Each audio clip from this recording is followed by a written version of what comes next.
Push that rock here with some math. That last video was pretty tough. There was a lot in it, so I thought we might ought to have a short video that discussed the takeaways.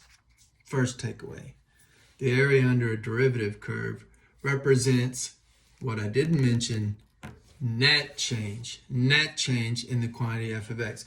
Because in the example in the last video, the derivative was always positive, so we would get the change.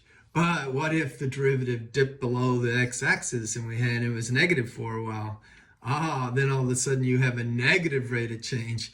Okay, so what that does to the area under the curve is change it to the net change in quantity for f of x. Okay, so some was put in, some was taken out, and you get the net.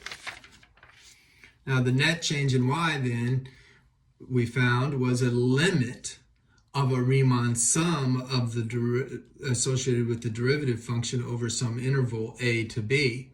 And it was the limit as the number of rectangles went to infinity. And we saw that you could just evaluate that.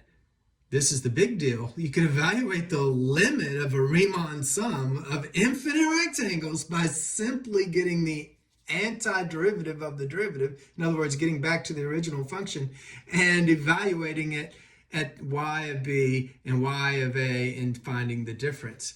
And in fact, this is such a big deal. This is a big theorem in calculus.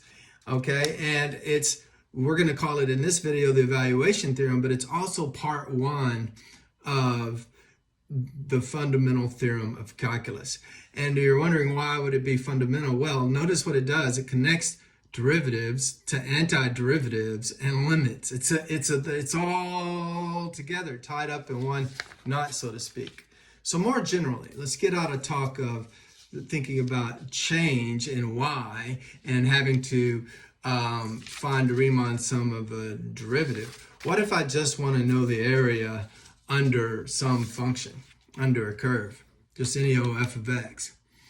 Okay, if I want to know the area under it, well then I have this definite integral that will give me the definite area, and of course it'll be net area if this function drops below the x-axis. But and the way I would compute it is I would find f of b minus f of a, where this capital F stands for the antiderivative of the integrand here. And so that means that the derivative of this capital F is the integrand.